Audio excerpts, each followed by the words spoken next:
Glória a Deus, glória a Jesus, glória ao Espírito Santo. A paz do Senhor Jesus a você, meu irmão, minha irmã. Que bênção podermos estar juntos mais uma vez para aqui meditarmos na palavra de Deus na Escola Bíblica Dominical Online da Igreja Evangélica Canaã. Hoje, nós dando continuação a lição que temos estudado durante esse trimestre, o verdadeiro pentecostalismo, a atualidade da doutrina bíblica sobre a atuação do Espírito Santo. Dando continuidade a essa temática, hoje o tema do estudo é Vivendo o Fervor Espiritual. Vivendo o Fervor Espiritual é a aula de número 9. E é um assunto bastante rico, que tem muitos tópicos a serem abordados, um assunto muito gostoso de ser falado, lido, comentado. Então, nós resolvemos dividir essa lição em duas partes. Hoje, nós estaremos meditando, fazendo uma introdução deste tema, Vivendo o Fervor Espiritual, e na próxima semana, a segunda parte, concluindo esse tema, tá bom? Nós temos aí até a lição 13 para nós estarmos falando mais acerca do Pentecostes e do pentecostalismo. Amém? Nós vamos fazer a leitura do texto áureo, posteriormente estaremos fazendo a leitura bíblica de classe, mas antes, porém, me permita aqui deixar uma palavra de agradecimento pela sua vida, uma palavra de agradecimento a Deus pela sua vida, pela minha vida, pelas nossas famílias, pela sua família, pela Igreja Evangélica Canaã e pela vida dos nossos pastores, pastor Rogério Pardini e Anderson Moraes, e estendendo essa gratidão a Deus, agradecendo por todo o corpo de ministério, o corpo ministerial da Igreja Evangélica Canaã, os departamentos, enfim, todos aqueles que estão envolvidos nesta obra, nesse trabalho, graças a Deus pela sua vida. Os nossos irmãos da mídia, do departamento de comunicações, que estão trabalhando arduamente nesses dias, durante todo esse período da pandemia, desde março de 2009 até agora, trabalhando num ritmo frenético, irmãos, para que esse conteúdo chegue até você. Todos os trabalhos da igreja cheguem até você, para que você tenha um conteúdo de Deus, cristocêntrico, tendo a Bíblia como mola propulsora de tudo isso, como objetivo, levar a palavra de Deus até você. Então, que Deus abençoe todos esses irmãos, amigos que estão aí trabalhando, levando a palavra.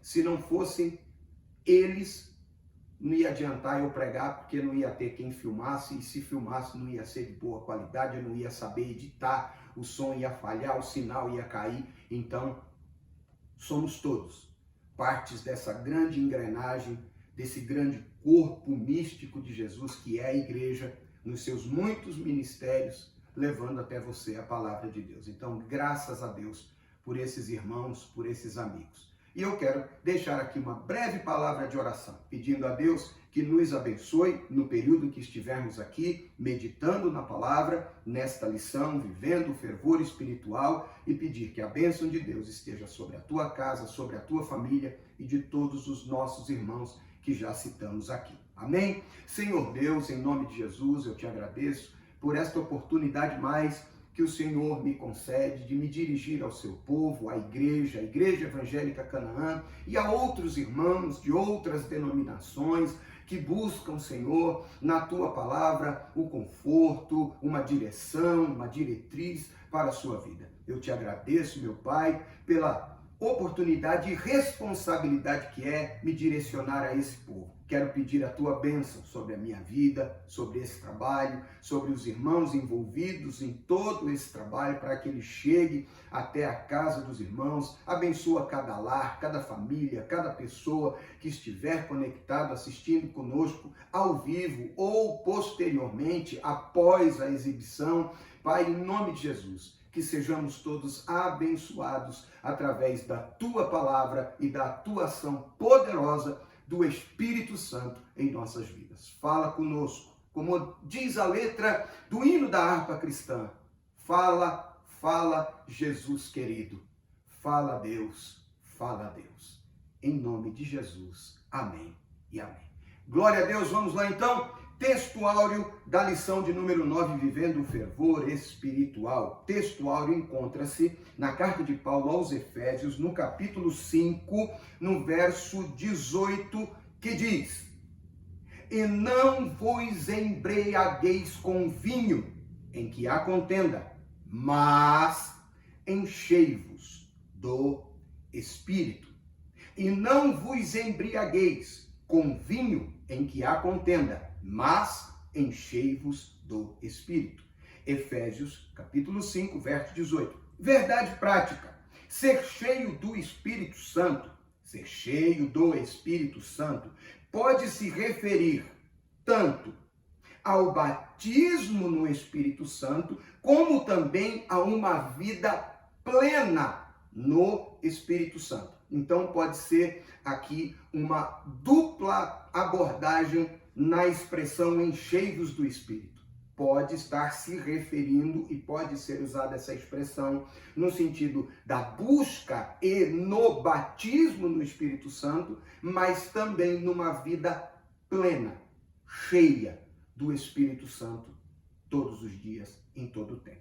Amém? Vamos lá então, vamos à leitura bíblica em classe, que também encontra-se na carta de Paulo aos Efésios, no capítulo 5, mas nós vamos ler a partir do verso 15 até o verso de número 20. Me permita fazer uma citação a você, antes de fazer a leitura do texto áureo, do texto da leitura bíblica de classe, melhor dizendo. É uma declaração de A.W. Tozer, que está registrada neste livro aqui, De Volta para a Palavra, da editora CPAD, autores Thomas E. Trask e Wade Goodall. Amém? Vamos lá. Na página 18, há uma citação de A.W. Tozer que diz assim: a palavra de Deus, bem compreendida e rigorosamente obedecida, é o caminho mais curto para a perfeição espiritual. E nós não devemos selecionar algumas passagens preferidas nossas. Não. Em detrimento de outras. É preciso nada menos que uma Bíblia inteira para fazer um cristão inteiro. Tá bom? É preciso nada mais, nada menos que uma Bíblia inteira para se fazer, para que haja um cristão inteiro. Então, ame a sua Bíblia, leia a sua Bíblia, e numa linguagem muito própria, nossa, evangélica pentecostal, coma a palavra. Em nome de Jesus. Amém? Vamos lá. Leitura bíblica de classe. Efésios, capítulo 5, a partir do verso 15 até o verso 20, diz assim: portanto, vede prudentemente como andais, não como nécios, mas como sábios, remindo o tempo, porquanto os dias são maus.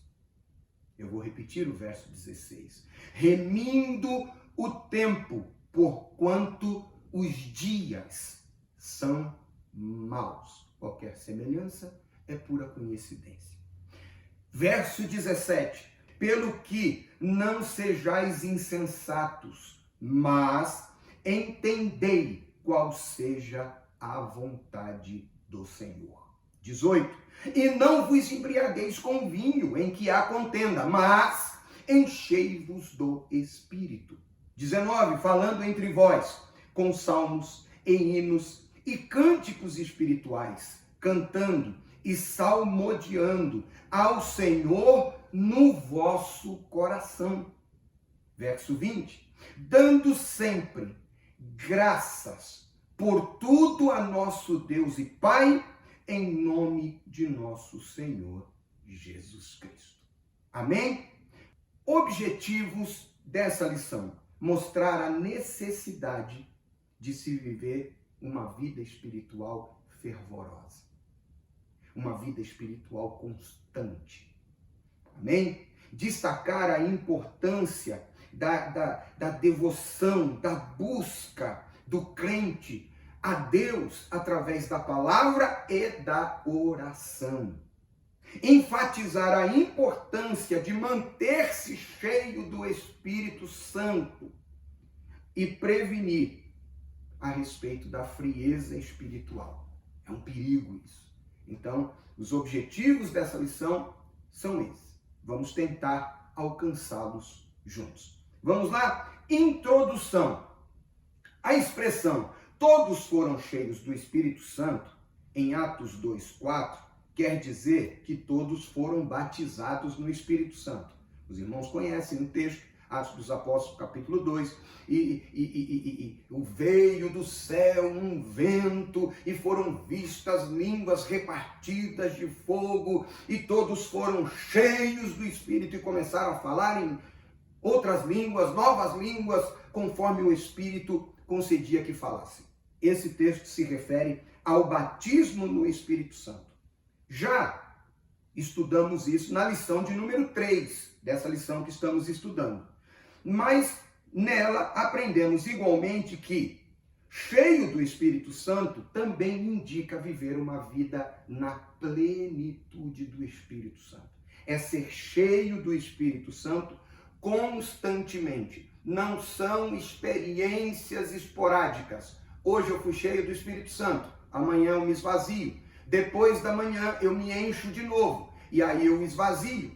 E daqui a uma semana eu encho de novo. E dura mais 10 dias, se bem que é verdade, irmãos, me permita aqui um parênteses na introdução. Nós temos que admitir que vaso vaza. Vaso vaza. Por isso que a gente tem que encher do Espírito constantemente e orar incessantemente. Porque vaso vaza, tá bom? Por isso que nós encontramos expressões, por exemplo, Paulo escrevendo aos Tessalonicenses dizendo orai sem cessar. Por isso que a gente precisa buscar ser cheio do Espírito Santo em todo o tempo, porque vaso vaza. Se você não concorda comigo, para e pensa. Deu uma topada com o dedo mindinho do pé na quina da cama. Deu vontade de falar uma palavra torpe, o vaso vazou. Alguém te deu uma fechada no trânsito, você quis falar e discutir, ficou bravo, quis brigar, o vaso vazou.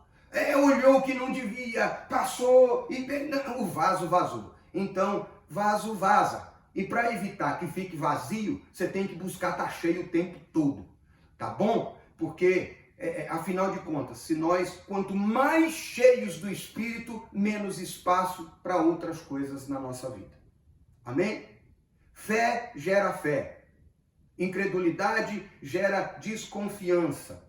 Então, alimente a sua fé, alimente a sua alma, alimente o seu espírito e os seus medos, temores, preconceitos e tantas outras coisas vão morrer de fome. Vamos continuar aqui. Vamos analisar melhor esta parte da teologia pentecostal, que é essa busca constante pelo fervor espiritual, tá bom? Vamos lá. Primeiro tópico, a importância da devoção pela palavra e oração. O apego à palavra e o hábito de orar são indispensáveis para a vida cristã. Indispensáveis. Palavra e oração. O hábito de buscar a Deus através da palavra e da oração são fundamentais para a vida cristã. Amém? São práticas ensinadas ao povo de Deus desde o princípio, pois Deus fala através da sua palavra. E nós dialogamos, falamos, conversamos com Deus através da oração. Amém? Vamos lá, primeiro subtópico, devoção. Nossa ideia de devoção é de apego, dedicação, zelo.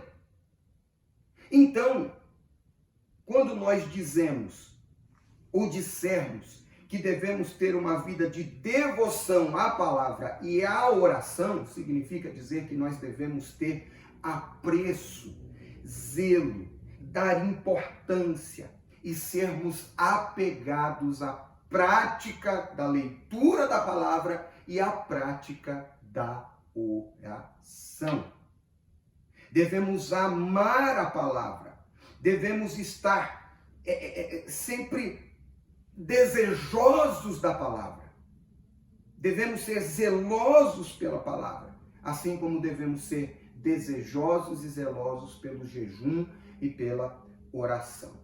A leitura da Bíblia, a oração e jejum são importantes exercícios espirituais na vida da igreja desde o princípio, desde o nascedouro da igreja. Tudo isso é válido e espiritualmente salutar para a vida cristã.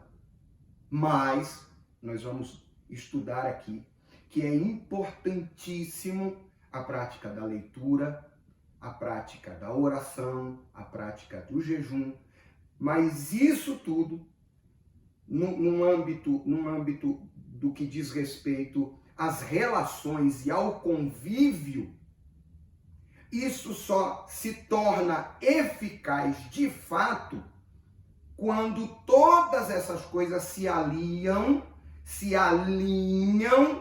a um comportamento em que o amor ao próximo expressa tudo aquilo que eu aprendi através da palavra e na prática da oração.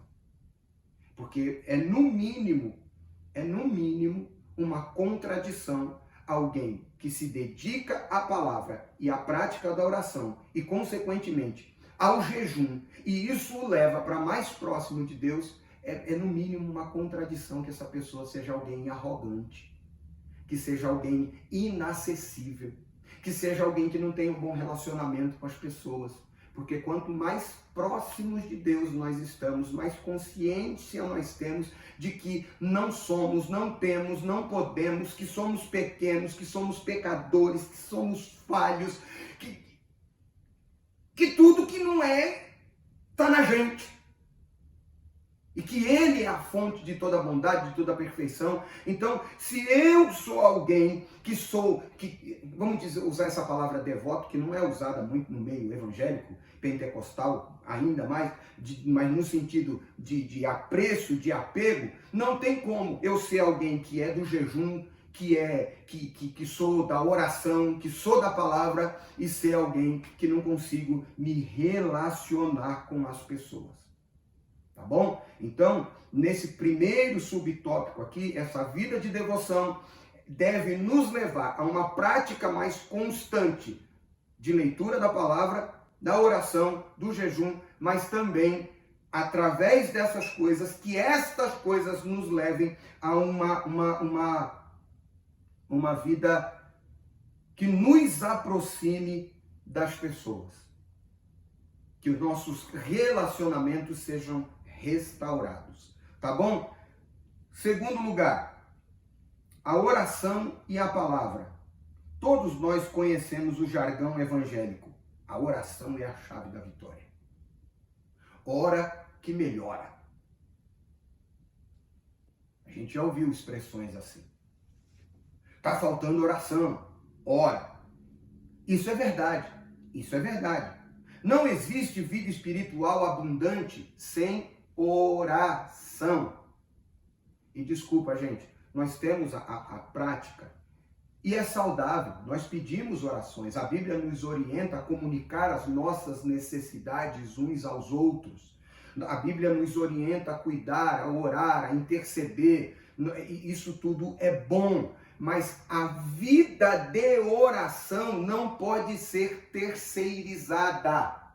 Eu posso pedir que alguém ore por mim, eu posso orar por alguém, mas a tua vida de oração é sua, é intransferível, interceirizável. Existe essa expressão? Não sei, depois eu procuro. Mas não dá para terceirizar, tá bom? você precisa ter uma vida de oração. Segundo a declaração de fé das igrejas Assembleias de Deus no Brasil e também a nossa declaração de fé da Igreja Evangélica Canaã, o credo da nossa igreja declara o seguinte: o ato consciente, a oração é o ato consciente pelo qual a pessoa dirige-se a Deus para se comunicar com Ele e buscar a sua ajuda por meio de palavra ou de pensamento. Eu vou repetir, o que é a oração para nós? A oração é um ato consciente pelo qual a pessoa se dirige a Deus para se comunicar com Ele e buscar a sua ajuda por meio de palavra ou por meio de pensamento. Então, eu quero orar. Eu sei que eu preciso orar. Eu busco orar porque eu preciso e entendo que a minha vida sem a presença de Deus e sem que eu me relacione com Deus, ela é mais difícil de ser vivida. Então, eu decido orar. Pastor, eu não tenho força, eu fico cansado. Desafie-se a si mesmo. Vença esta luta da carne e do espírito, porque Jesus mesmo disse, o espírito está sempre pronto, a carne, porém, todavia é fraca. Mas me permita um outro parêntese aqui, a carne é fraca para tudo aquilo que diz respeito a Deus, porque é difícil orar, é difícil ler a palavra, vem um sono, vem uma fadiga, bate fome, distração, falta de concentração, mas essa mesma carne, lembra quando você não conhecia Deus? Ou alguém que está me ouvindo aí, a carne, essa carne aguenta balada, aguenta álcool, aguenta nicotina, aguenta alcatrão, aguenta drogas lícitas e ilícitas, aguenta noites e noites sem dormir. É um paradoxo, mas você tem que doutrinar, você tem que lutar, porfiar para alcançar as coisas de Deus. Afinal de contas, o reino de Deus é tomado à força. Isso começa pela prática da oração. Insista com você mesmo, não se entregue. Não conseguiu orar? Pede ajuda para alguém para orar junto. Tudo bem, vai pedindo oração, mas vai chegar uma hora que você vai ter que pegar o embalo da coisa e você vai ter que desenvolver essa vida de oração para que você tenha uma vida espiritual saudável. Tá bom? Vamos lá, vamos continuar aqui. A oração é a alma do cristianismo e expressa a nossa total dependência de Deus. É a nossa total dependência de Deus. Porque quando a gente for orar, Jesus instruiu para a gente não orar como fariseu. E Jesus até propõe uma questão e diz assim, olha, tinha um publicano e tinha um fariseu. E o fariseu orava de peito aberto, dizendo assim, eu oro, eu oferto, eu estou parafraseando o texto, eu dizimo, eu jejuo, não sou como esse pecador. Mas aquele, quando orava, dizia, de fato, não sou nem digno de olhar para cima, de fato sou pecador, mas me recebe, me ouve, fala contigo.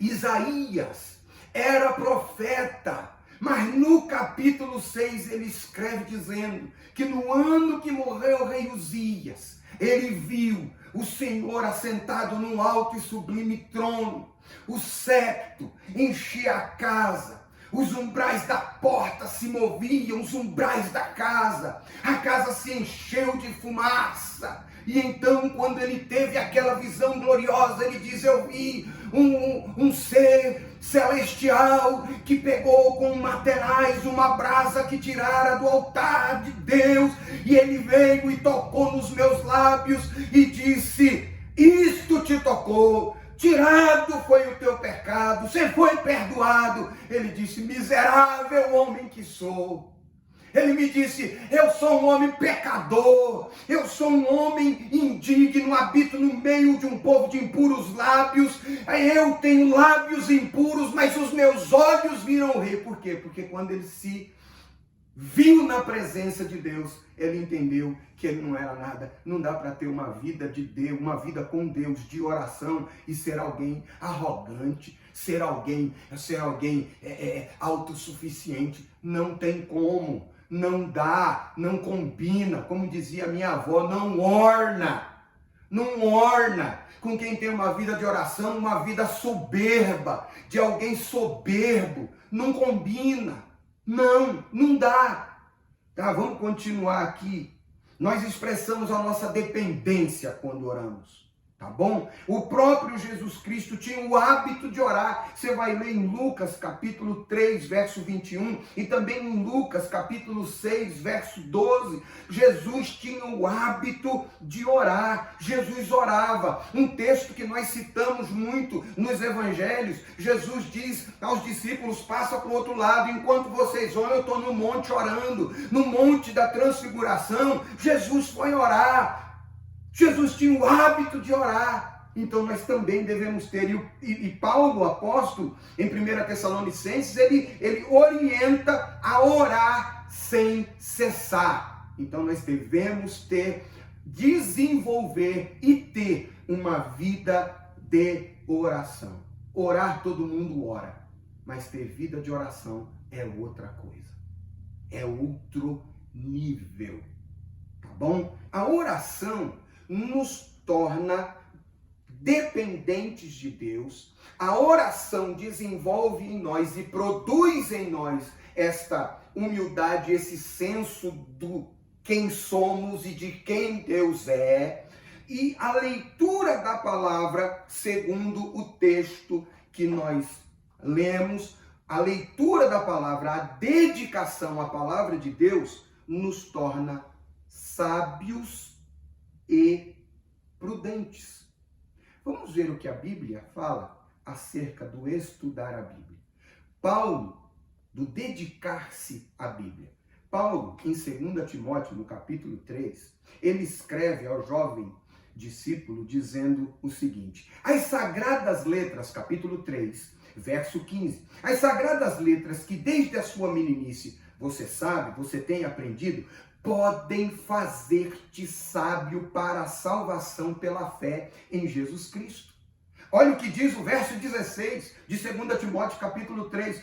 Toda a escritura divinamente inspirada é proveitosa para ensinar, para redarguir, para corrigir, para instruir em juízo. Verso 17, para que o homem de Deus seja perfeito e perfeitamente instruído em toda boa obra. Obreiro anda direito, crente anda direito quando observa a palavra. E isso nos lembra o Salmo 119. Olha o que diz o verso 86.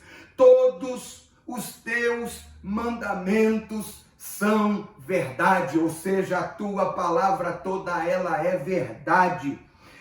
Com mentiras me perseguem, ajuda-me, a mentira me persegue, os mentirosos me perseguem, me ajuda. Como? Versículo de número 100, sou mais prudente do que os velhos, porque guardo os teus preceitos. Verso 103, ó, quão doces são as tuas palavras ao meu paladar, mais doces do que o mel à minha boca. Verso 104, pelos teus mandamentos alcancei entendimento, pelo que aborreço todo falso caminho. E verso 105, porque lâmpada para os meus pés é a tua palavra e luz para o meu caminho. Louvado seja Deus. Isaías, capítulo 40, versículo de número 8. Seca-se a erva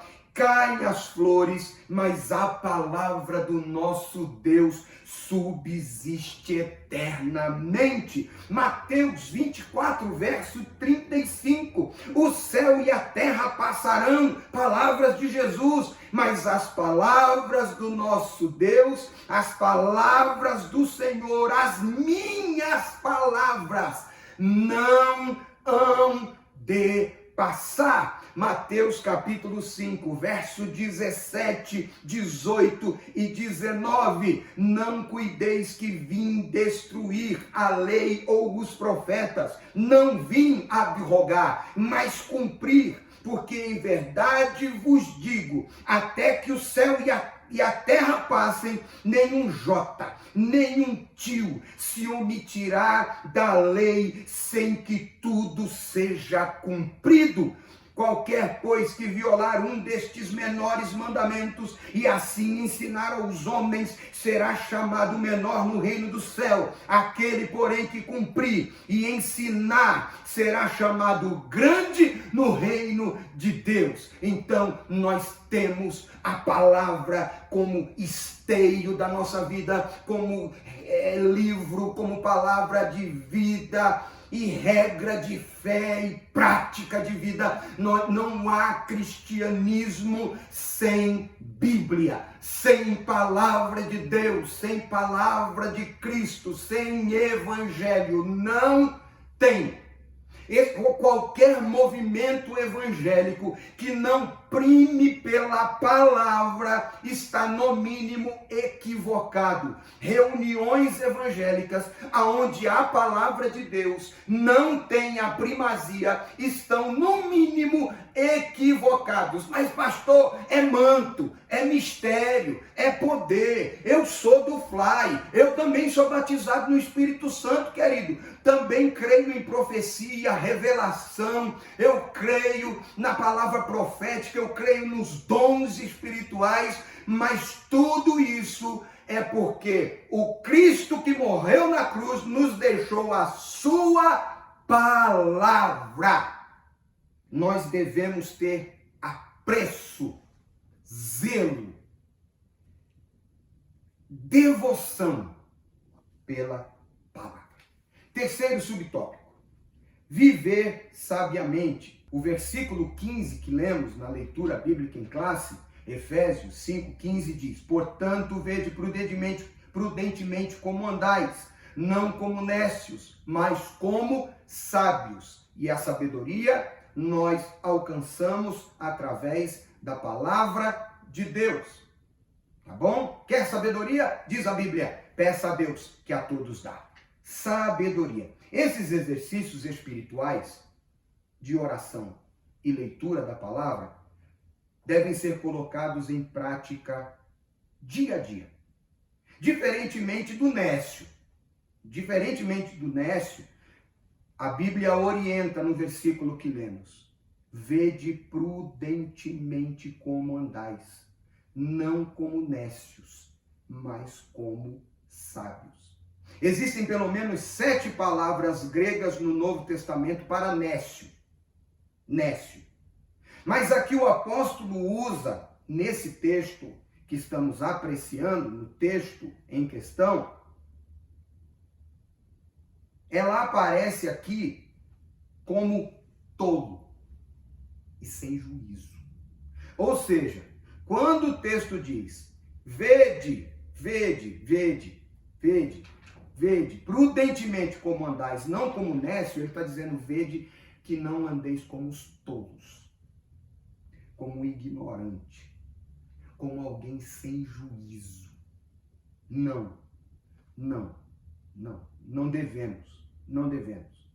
Paulo está contrastando a sabedoria cristã que vem do Espírito Santo com a insensatez daqueles que não temem a Deus. O comentarista aqui usa pagãos, daqueles que não professam a fé, daqueles que não têm este direcionamento da palavra de Deus na sua vida. Ora, nós temos à nossa disposição a Bíblia Sagrada. Nós temos a palavra de Deus como regra de fé, vida e prática. Então não devemos agir como os tolos, como os insensatos. O padrão nosso não é o padrão do mundo. O padrão nosso é o padrão do Cristo. Se não estiver enganado, tem um livro, se não estiver enganado quanto ao título desse livro, Nos Meus Passos, ou Nos Seus Passos, o que faria Jesus, alguma coisa assim. Não é? Então, não devemos agir como tolos, como nécios. E essa sabedoria que nós encontramos na palavra de Deus e que recebemos, ela vem do Espírito. Ela vem do Espírito. Isso se torna claro no versículo 17. Olha, pelo que não sejais insensatos, mas entendei qual seja a vontade do Senhor.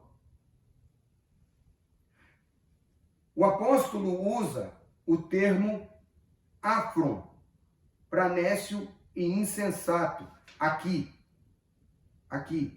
no verso 17, que significa dizer que ele está acrescentando que esses não entendem qual é a vontade de Deus.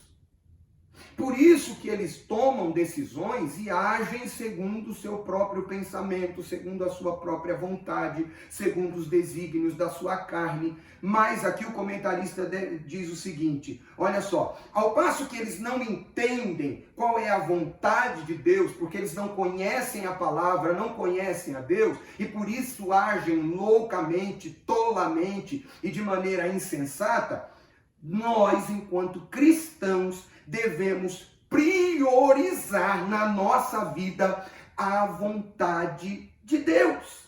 A vontade de Deus em todas as nossas decisões, em tudo aquilo que formos fazer, nós temos que ter como prioridade, nós devemos ter como prioridade qual é a vontade de Deus nas nossas decisões e atitudes. E não focar nas aparentes vantagens, naquilo que eu vou ganhar, naquilo que eu posso lucrar, naquilo que talvez dê, naquilo que pode ser que eu ganhe fazendo isso. Não.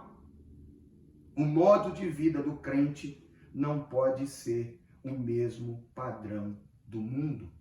Romanos, capítulo 12, verso 1 e 2, a palavra de Deus nos diz o seguinte: rogo-vos, pois, irmãos, pela compaixão de Deus, que apresenteis os vossos corpos em sacrifício vivo, santo e agradável a Deus, que é o vosso culto racional. E o verso 2, e não vos conformeis com este mundo, mas transformai-vos pela renovação do vosso entendimento, através da palavra de Deus, para que saibais qual seja a boa, perfeita, agradável vontade de Deus.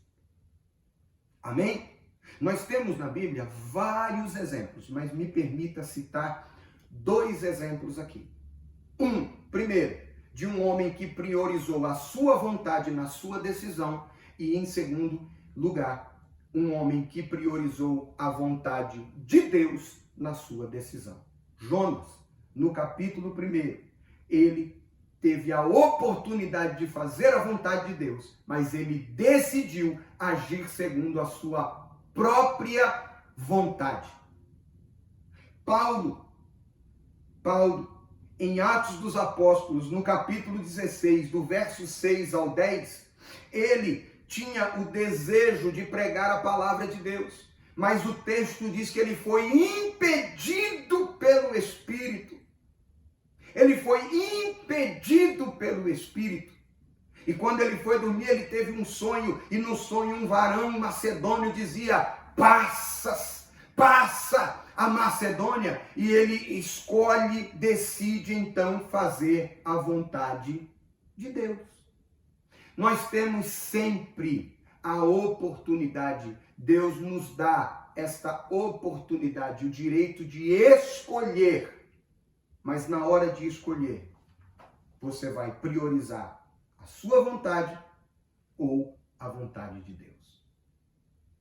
Não vos conformeis com esse mundo, mas enchei-vos do Espírito.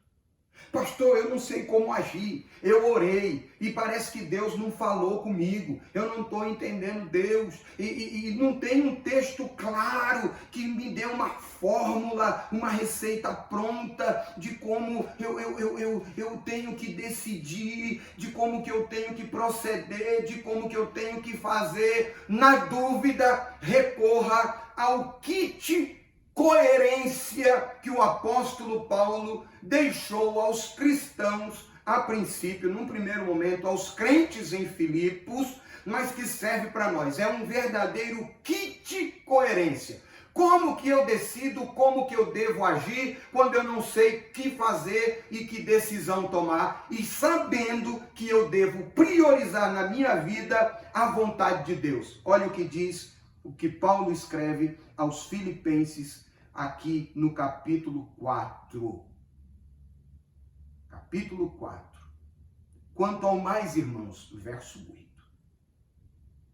Tudo que é verdadeiro, tudo que é honesto, tudo que é justo, tudo que é puro, tudo que é amável, tudo que é de boa fama, e se há alguma virtude, e se há algum louvor, nisso pensai. Passe pelo crivo deste kit coerência as suas decisões. É verdadeiro? É honesto? É justo? É puro? É amável? É de boa fama? É virtuoso? E louva a Deus? Então vá. Então faça. Caso contrário, irmão, no mínimo, espere a direção de Deus para a tua vida, mas não se precipite em nome de Jesus. Vamos continuar aqui. Quarto subtópico, remindo o tempo. Verso 16 está escrito, remindo o tempo porque os dias são maus. Remir o tempo. Essa frase diz muito mais do que parece à primeira vista. O verbo remir significa comprar de novo, resgatar, aproveitar o melhor possível.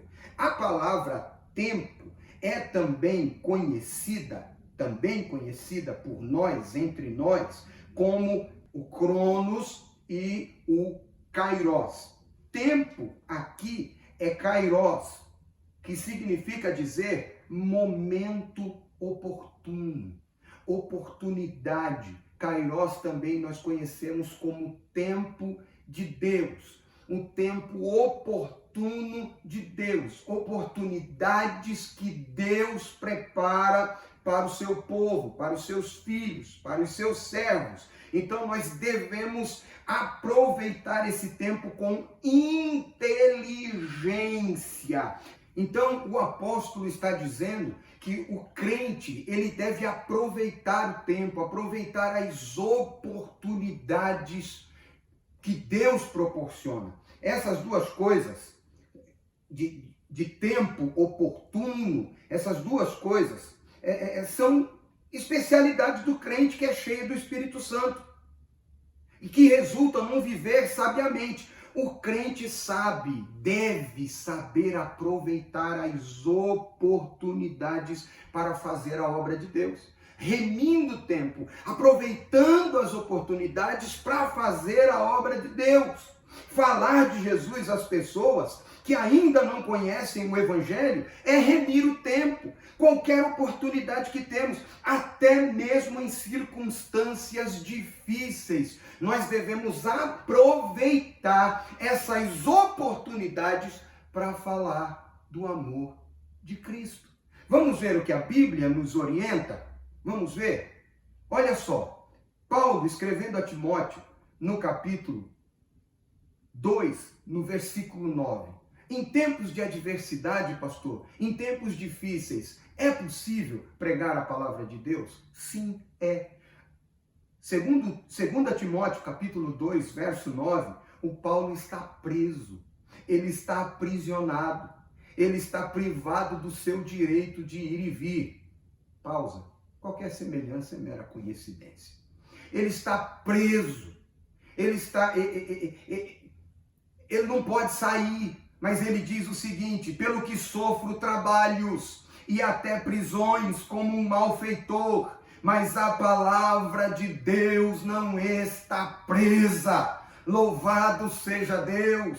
Ele continua, capítulo 4, 2 de Timóteo, verso 1, ele diz ao Timóteo o seguinte: conjuro-te, pois, diante de Deus e do Senhor Jesus Cristo, que há de julgar os vivos e os mortos na sua vinda e no seu reino. Verso 2, o quê? Que pregues a palavra, instes a tempo e fora de tempo, redarguas, repreendas, exorte com toda longanimidade e doutrina. Verso 3, porque virá tempo em que não sofrerão a sã doutrina, mas tendo comichão nos ouvidos, amontoarão para si doutores conforme as suas próprias concupiscências. Verso 4, e desviarão os ouvidos da verdade, voltando a fábulas. Verso 5, mas tu, sê em tudo sóbrio, sofre as aflições, faze a obra do evangelista e cumpre o teu ministério. Os dias estão difíceis, é verdade. Tem pandemia? Tem. Tem perseguição, ainda que alguém não queira aceitar? Tem. Tem perseguição religiosa, ainda que alguém não queira admitir? Tem sim. Isso é impedimento para que eu e você façamos a obra? Absolutamente não. Nós devemos remir o tempo, aproveitando todas as oportunidades, em tempo e fora de tempo, pregar a palavra de Deus a todos quanto possível for. Este quadro de pandemia, este quadro de reclusão, de afastamento social, é um momento oportuno, é um momento que Deus está nos proporcionando para aproveitarmos uma oportunidade única de dizer ao mundo que Jesus Cristo salva, cura, liberta, batiza no Espírito Santo e que breve virá buscar a sua igreja.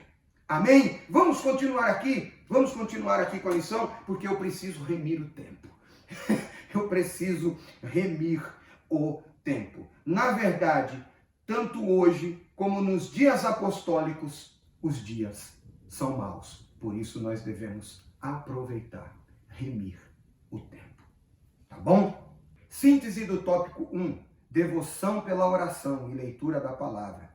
Viver sábio e aproveitamento consciente do tempo são sinais de uma vida de fervor espiritual. Amém? Chegamos ao ponto e vírgula dessa primeira parte da nossa lição, que é vivendo o fervor espiritual. Daremos continuidade a este assunto, a este tema, a esta lição de número 9, na próxima semana.